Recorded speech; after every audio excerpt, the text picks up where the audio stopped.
Kjo ngjarje rrënqethëse që ndodhi në fund të vitit 2022 në Colorado, SBA, është një dëshmi shokuese e neglizhencës së tmerrshme që pothuajse I kushtoi jetën një gruaje të re.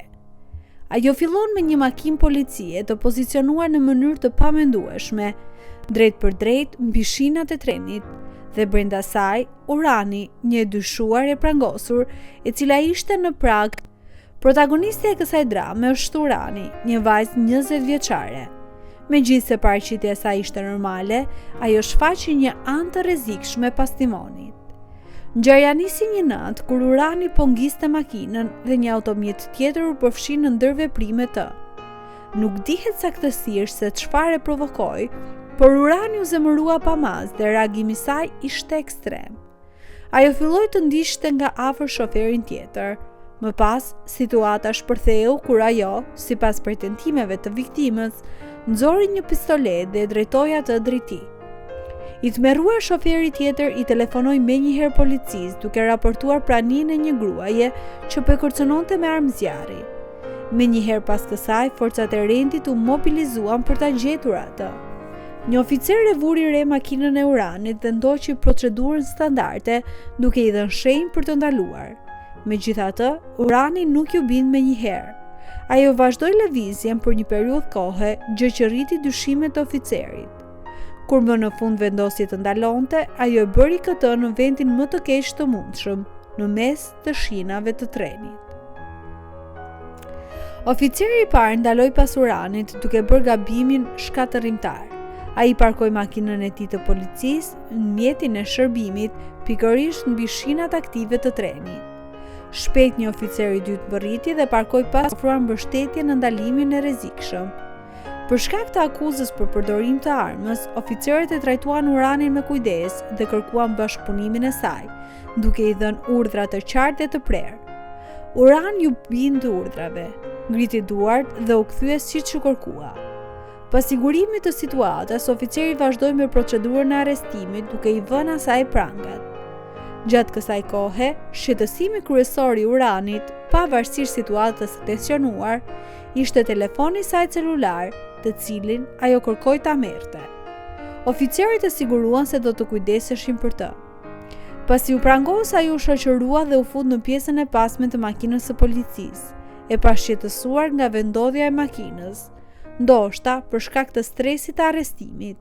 Urani ende pyeste për celularin e saj dhe mohoi se kishte ndonjë armë në kamion.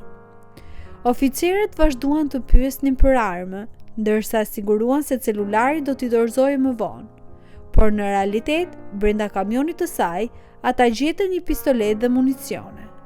E dyshuara u la e vetme, e prangosur dhe e kyçur brenda makinës së policisë, e parkuar në vendin e rrezikshëm, ndërsa oficerët u kthyen për të kontrolluar makinën e saj në kërkim të armës së përdorur në incidentin e mëparshëm. Ndërsa oficerët po merreshin me kontrollin e kamionit, duke diskutuar faktin që Uranit ju desh shumë kohë për të ndaluar, një zhurmë filloi të dëgjohej. Ishte boria e një treni. Fillimisht e largët, zëri filloi të forcojë duke u bërë gjithnjë më I qartë. Një tren mallrash po afroi me shpejtësi.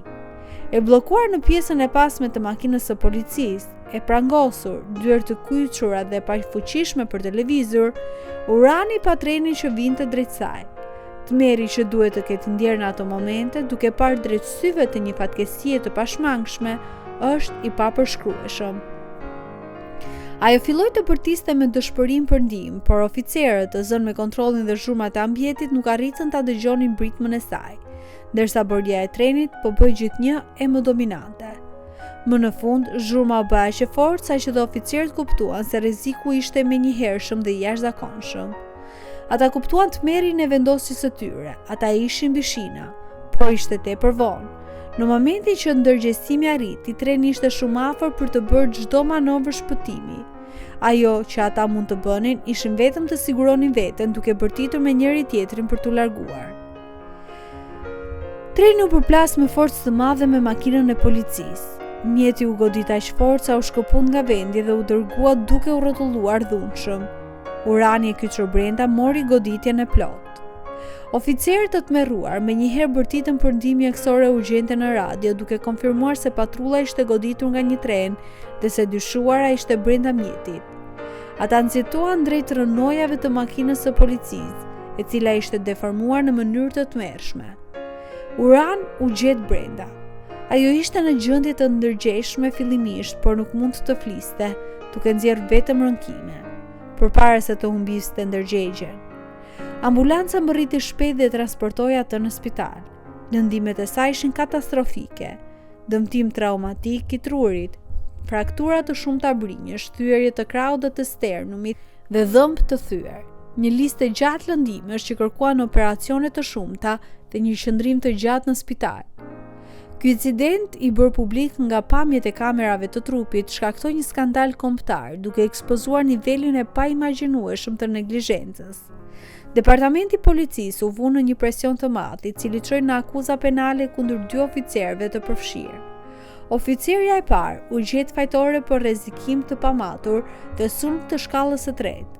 Ajo u shkarkua dhe u dënua me shërbim prove dhe shërbim në komunitet. Ajo shpreu pendes duke pranuar fajin personalisht dhe duke i kërkuar Uranit që të mos e urrente policinë si entitet, por të fajsonte atë. Oficeri tjetër pranoi një marrëveshje fajësie për rrezikim të pamatur dhe gjithashtu shkarkua nga detyra dhe u dënua me shërbim prove. Urani pasi u largua nga spitali mori masa ligjore. Ajo paditi të 2 departamentet e policisë. Rreth një vit pas aksidentit, në vitin 2024, u arrit një marrëveshje jashtëgjyqësore. Të 2 departamentet rënë dakord të paguanin Uranit një dëshpërblim masiv prej $8.5 milion. Kjo shumë e lartë pasqyron jo vetëm dëmtimet e rënda fizike, por edhe tmerrin e pamatshëm psikologjik që ajo përjetoi, e prangosur dhe e pafuqishme përballë vdekjes së sigurt. Ky rast mbetet një kujtesë e ashpër e rëndësisë kritike të vëmendjes dhe procedurave të sigurisë, si dhe pasojave të tmerrshme, kur neglizhenca nga ana e forcave të rendit çon në dëmtime të pariparueshme. A dëshironi që të shkruaj një përmbledhje të rasteve të ngjashme ku dështimi i protokolleve të policisë ka çuar në dëmtime serioze?